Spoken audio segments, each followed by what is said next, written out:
Hey, everybody. Thanks to all my fans.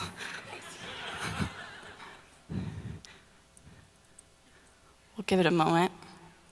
There we go. If you didn't know me, my name is Brenda Patricia Nolan Mora. I am manager and a lead user experience designer at the UX team here at Cerner. In the 80s, I enjoyed eating mud, a lot of it, in Mexico, which is where I'm from. Had to make that plug. So I hope that just as I enjoyed eating mud, you get to enjoy this conversation as well, this presentation. We're going to be talking about advancing your product with behavioral analytics. Namely, we're going to focus on how to develop a plan. But before we go into it, let's talk about Brenda's behaviors. So let's take a look at Brenda's average weekday routine for any given day from January through April. Now this is going to be highly representational. I am that dot on that bed, and let's imagine this is my house, and this is my AM routine. I slowly roll out of bed, slowly pick up some speed, have to make it to that 8 a.m. meeting, and I vanish. Like most adults, we vanish for a few hours, and then eventually, oops, sorry about that, guys. And then eventually, I make it back, and I have another routine for the PM. So here I am trying to cram everything I have to do before the end of the day. Had to go work outside on the yard, and roll back into bed. So now let's look at Brenda's weekday routine for the month of May. It might look a little bit more like this. Again, slowly rolling out of my bed.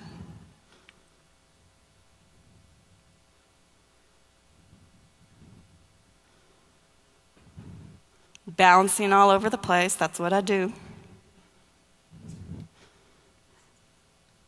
Trying to keep myself entertained, going to all the different areas of the house.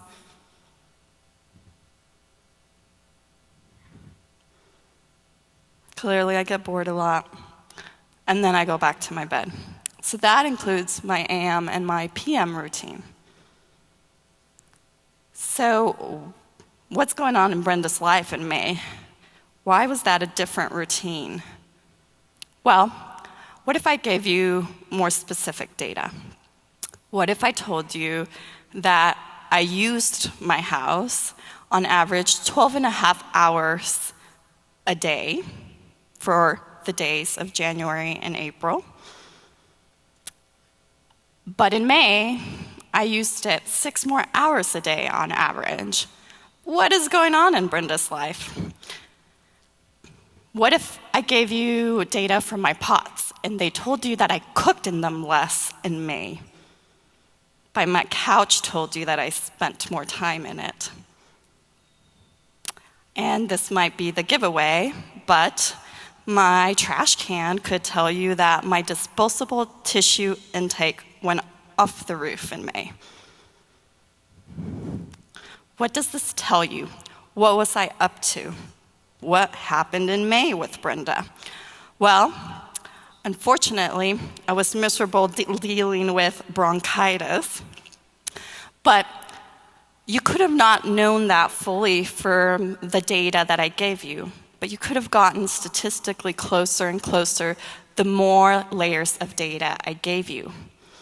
And that is the advantage of behavioral analytics, that you can see what a user is doing so that you can get closer to understanding their reason. So let's review what we're going to talk about today. What we are covering is a little bit more of an explanation of behavioral analytics, why it matters. We're going to review a sample of measures. This is not exhaustive. We're going to review a couple of frameworks for setting up an analytics plan. and some process tidbits that I would recommend. And we're going to talk a little bit about reporting and very little bit about what to do next. Just as important, it is to identify what we're not covering. So I hope I'm setting expectations here. We're not going to cover in-depth user segmentation. You'll pick up on this a little bit later. I'm not going to cover which analytics tool to use, and with that, I'm not going to cover how to implement and deploy an instrumentation for collecting your data and analyzing that. I'm not an expert in that. In-house, we have experts with the Olympus Lights On Network team. But if you want to learn a little bit more of web analytics, which I am a little bit more familiar with, I have helped implement Google Analytics. So you can reach out to me with questions afterwards. And I'm not going to do an in-depth root cause analysis examination, so I'm not going to tell you how to do that. Okay, let's focus on what we're covering. Behavioral analytics involves just as much of what the user is doing as what they are not doing. So, is the user clicking on that save button? How often are they clicking on that save button? But also, why is the user never accessing this functionality that we invested in? Or maybe that could help you identify if you need to sunset something. Behavioral analytics has a lot in common with system analytics. And here at Cerner, we do much more of system analytics than we do of behavioral analytics. Ergo, this conversation. So, what do they share in common? Well, at its core, it's an examination of if things are going smoothly. Are things going as we intended them to go? Are things performing as they should be performing? Only the difference is, we're not looking at the system performance. We're looking at the system performance in relationship to how the user interacts with it. So we're really flipping the coin and looking at the user performance in relationship to the system we afford them. So behavioral analytics is not going to tell you why a user is doing what they're doing. It's not going to tell you what they're thinking. It's just going to show you what they are doing.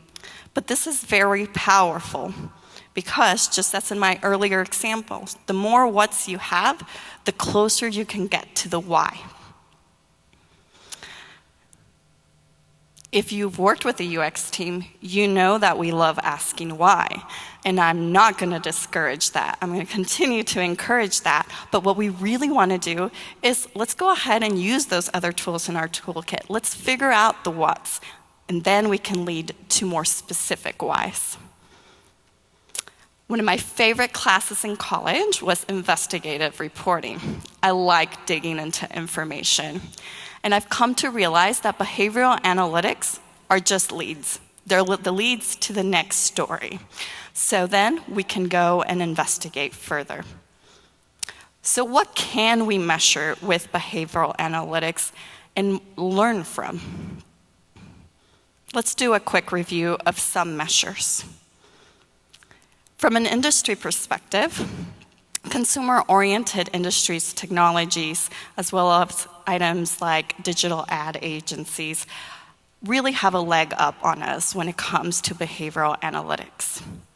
They simply just call it web analytics.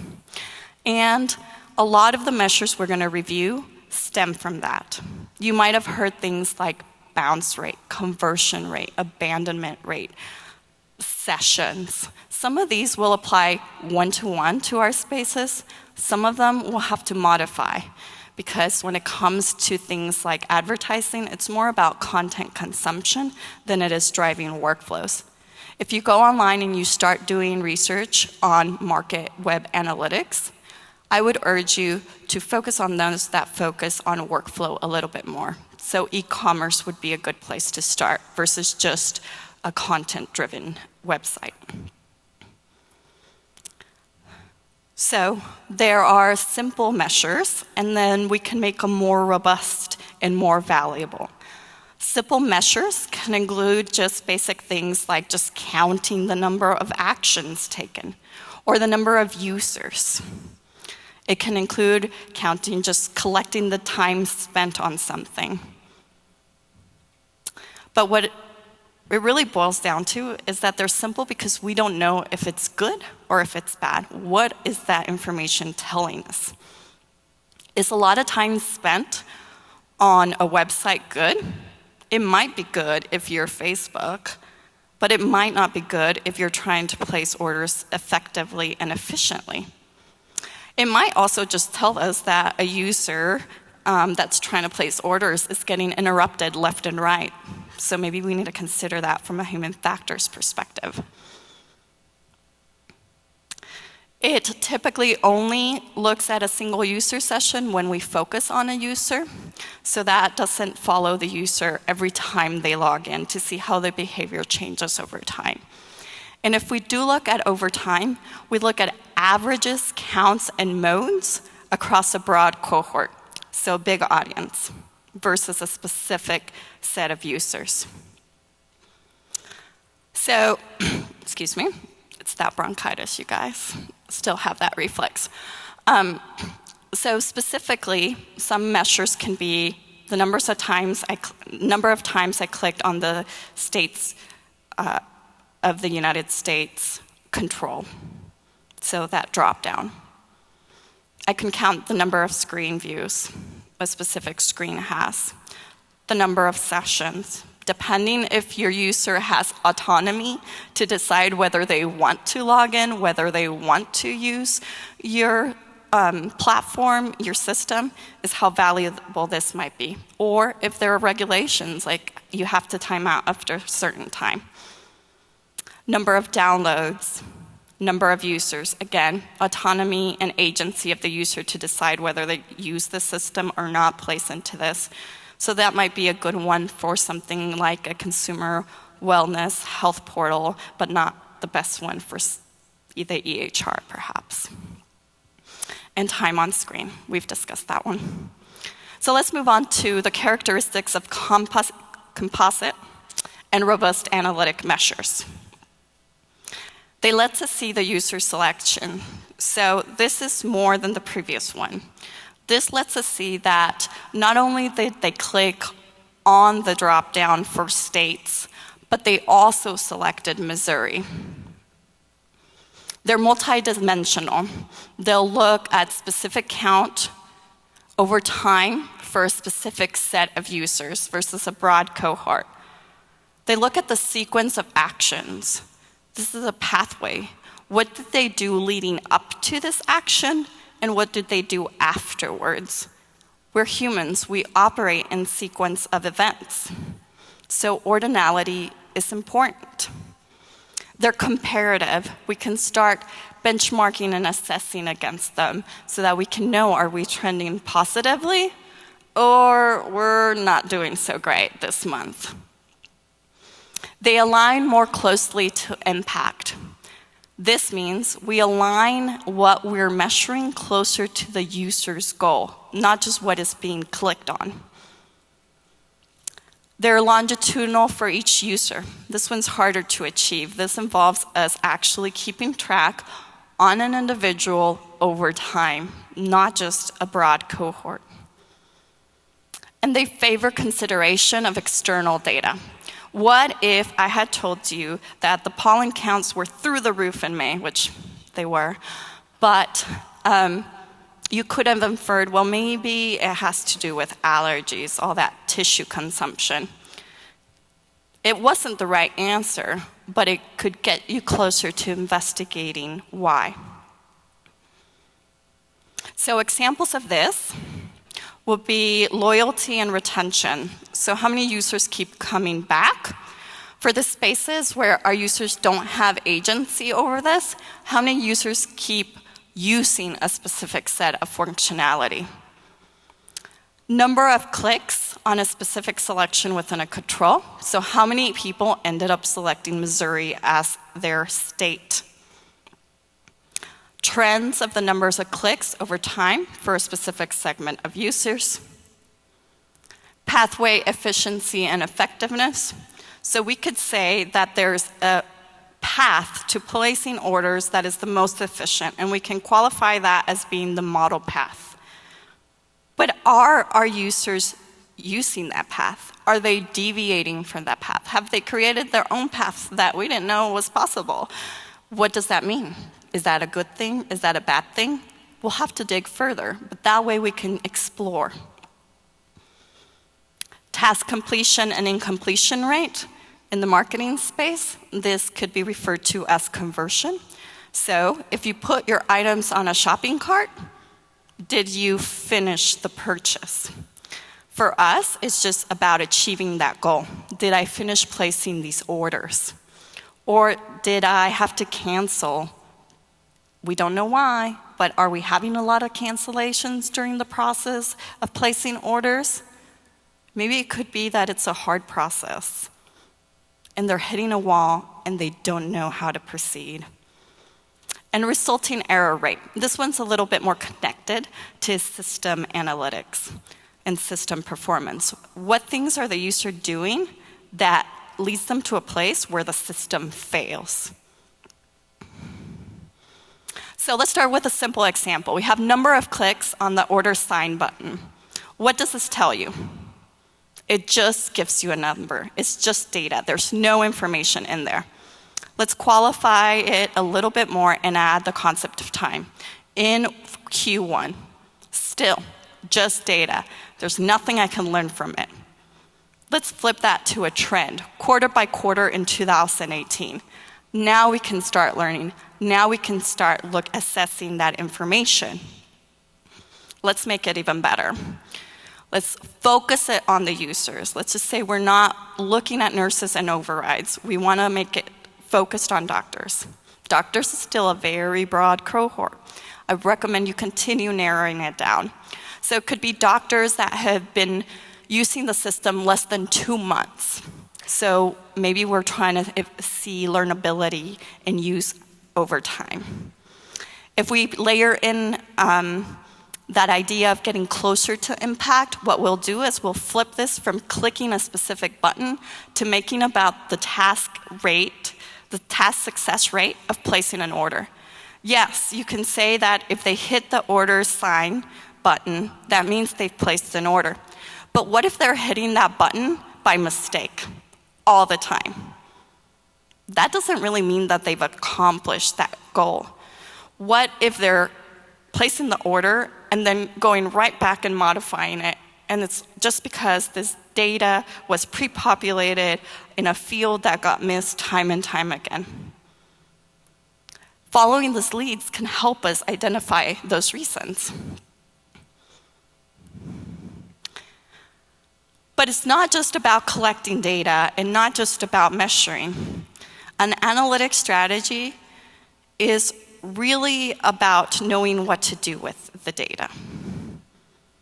There is no value in tracking everything if you're going to do nothing with it, or you're going to do anything with it. If you aren't going to do anything with it, I'm sorry.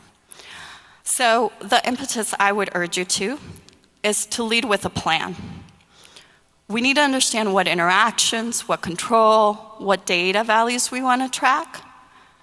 But more importantly, we also need to know not just the what to measure, but the why you're measuring it.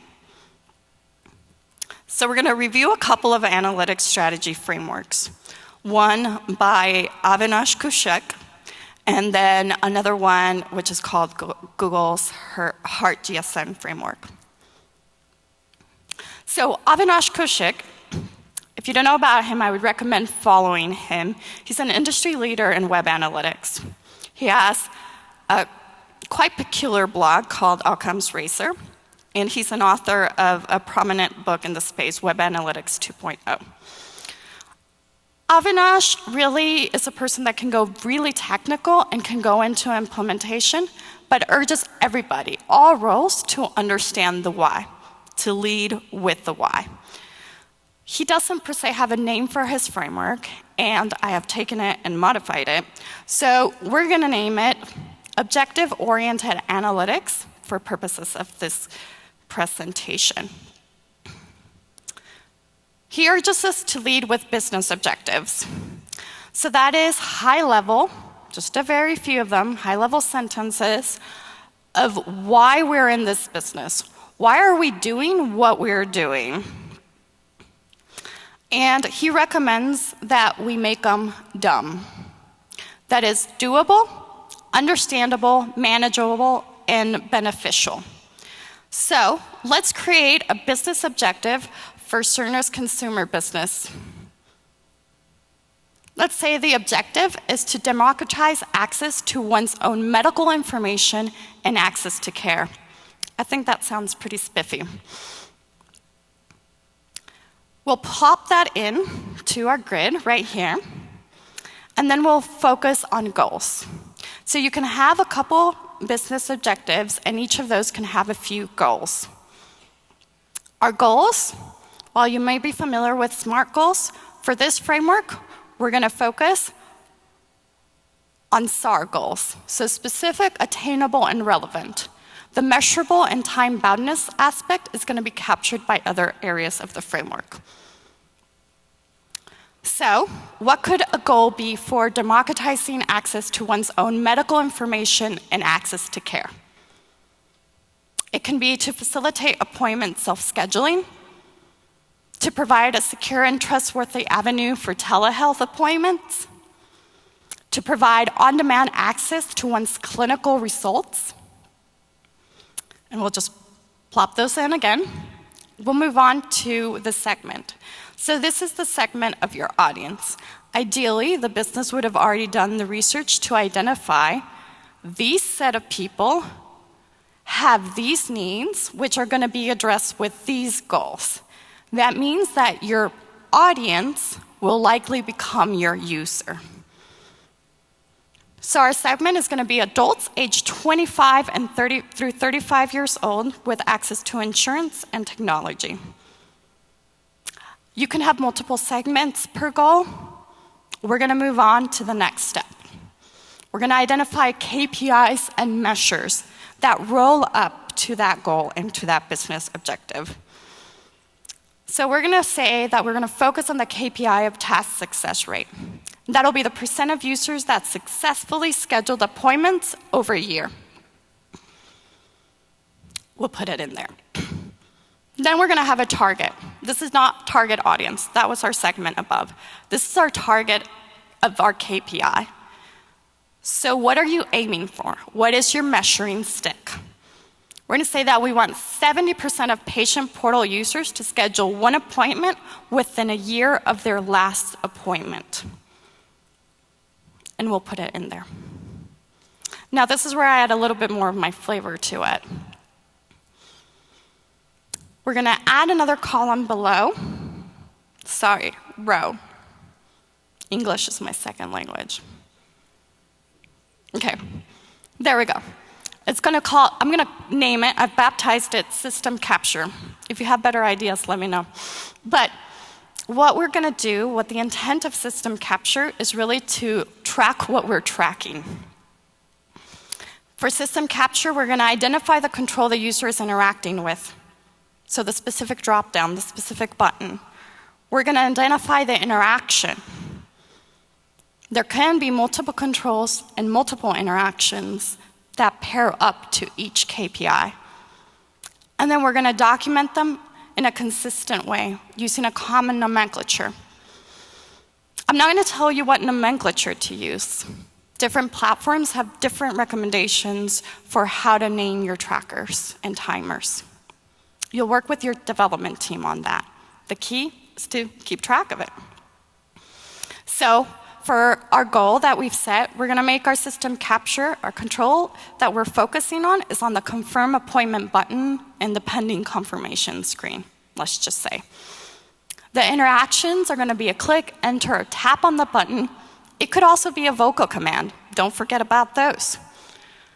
And then you're going to have a tracker name. Again, I'm not going to tell you what to name it. But the key point is you're going to have all this data in context of why you're doing this, in context of your goals. So you're going to connect to your analytics data collection to what you hope to do with it, what you should be doing with it. And you'd fill out the rest. Let's move on to Google's HEART GSM framework. Now, this one is not per se intended as an analytics framework. It's really a user experience measurement framework developed in-house at Google. But we can certainly leverage it, as many of these items can be captured via analytics. So HEART H stands for happiness. That's happiness and satisfaction of our users. E for engagement. That means a user continues to use our system, continues to engage with it. For social media, that may be they continue to like things, they continue to post things. Adoption, so that's new users into the system. If they don't have agency for your system, you might look at adoption of new functionality within the system. Retention, do they keep coming back? And task success. G stands for goals. We'll want these to be completely smart. Signals, what is the user doing in the system that's cueing, that's signaling to us that this is happening? And metrics, again, how are we measuring it? And you have another grid. We're gonna have the KPIs that have been prescribed by the HEART framework on one side, and above it, on the header of the columns, we'll have our goals, signals, metrics, and I've added that system capture column. Happiness is the one item we cannot capture with analytics. You're gonna have to ask your users directly via a survey or an interview. So we're gonna quickly breeze through this one. Excuse me. So our goal is going to be to achieve a satisfaction score of 8 out of 10 among users that have used the system over 3 times per year. What is the user going to be doing? They're going to be filling out a satisfaction survey. This one's not very exciting. And the metrics is that satisfaction score of 1 to 10. There's no system capture. There's no analytics to track this. Let's go to the ones that we can use for our analytics plan. Engagement. It's about using the system. So let's say that 70% of existing users interact with new wellness content every month, or a new workshop. How are we going to know that the user is doing this? That's the signal. The signal is that they're viewing new videos, that they're enrolling in new workshops. That could be new to them or new to the platform or both. We'll put that in our signals column. How are we going to measure that? We're going to look at the number of videos watched in their entirety per month. And we're also going to look at the number of courses that people enrolled in. What if we can actually look at the number of courses people participated in? That would be even more valuable. And we'll plop that in. Let's move on to the system capture for this one.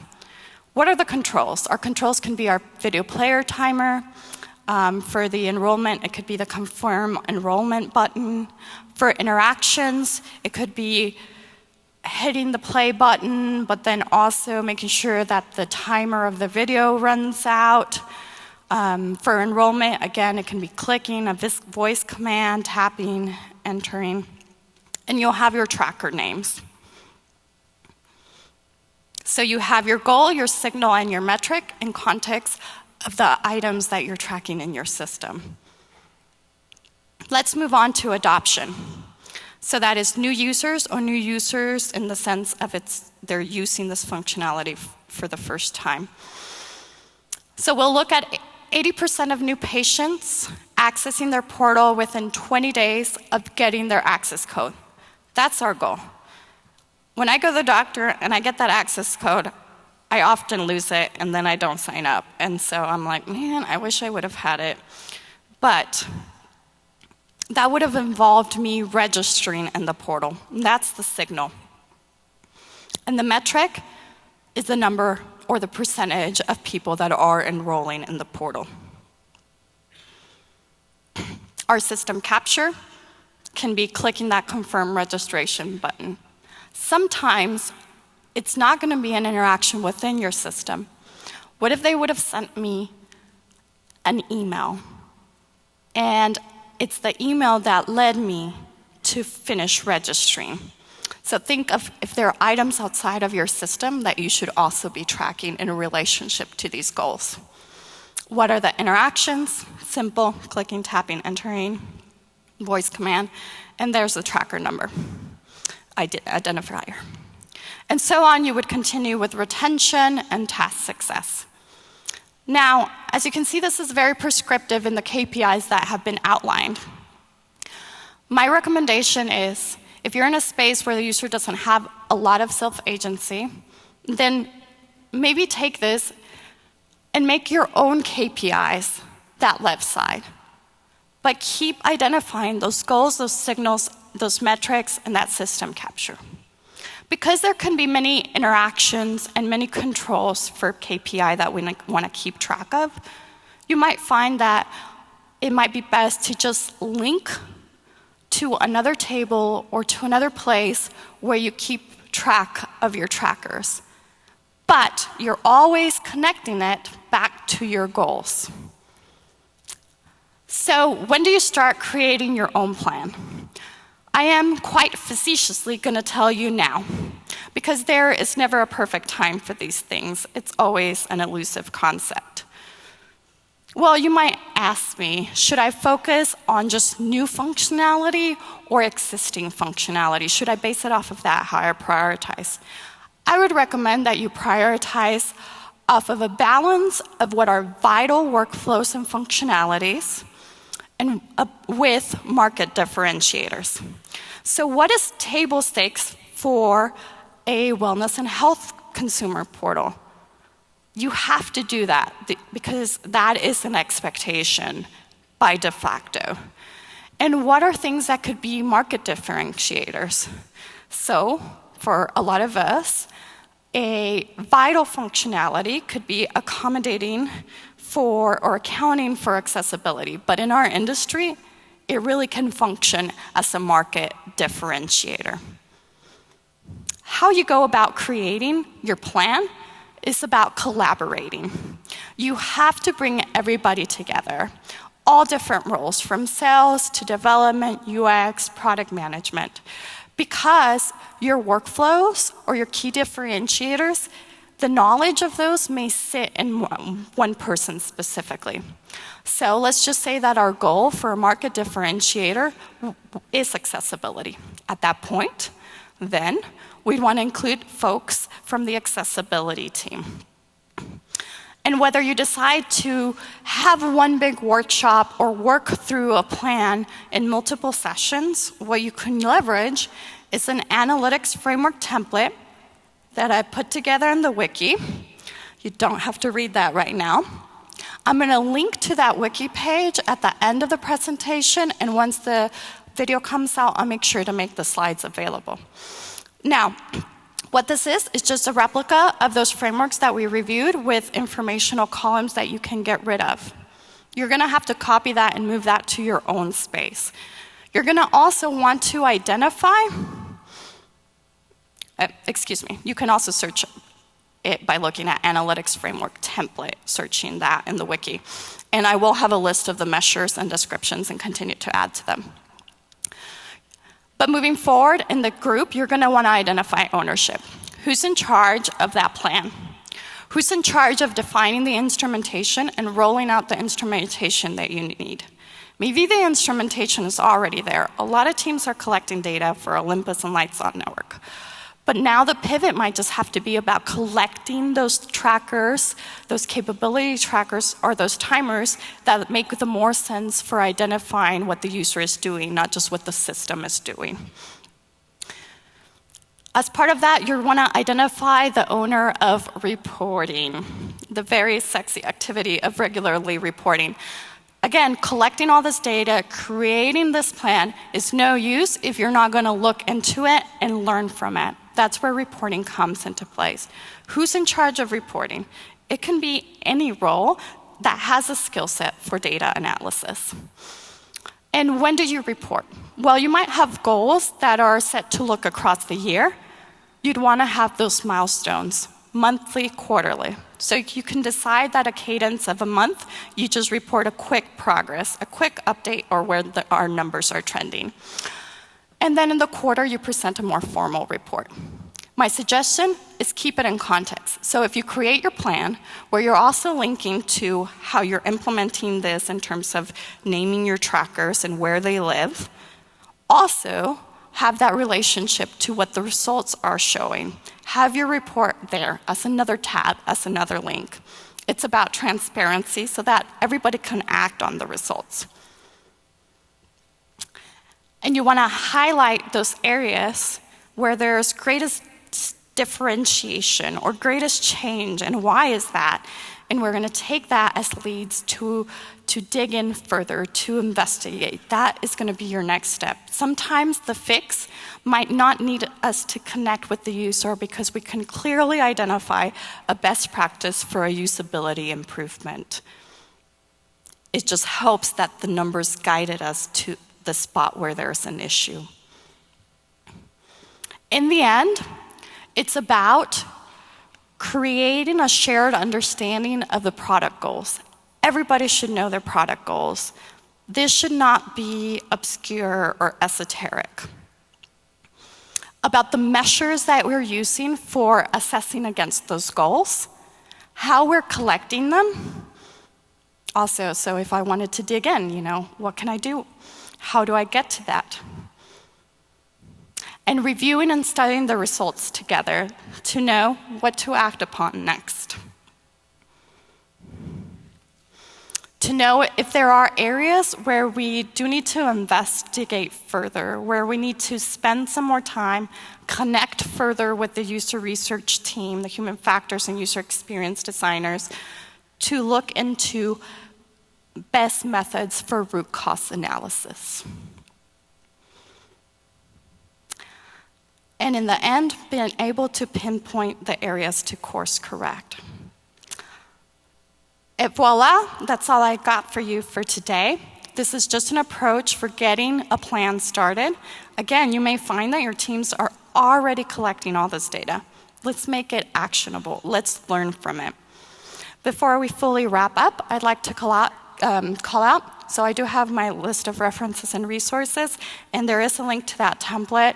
Again, I'll attach the slides once the presentation gets delivered, published. I am here to help. Please reach out if you have questions about other measures, if you're interested in learning about how to facilitate a workshop to get your own analytics plan going, and learning from those data trackers and timers that you may already have, or you haven't put that together yet. Thank you, everybody.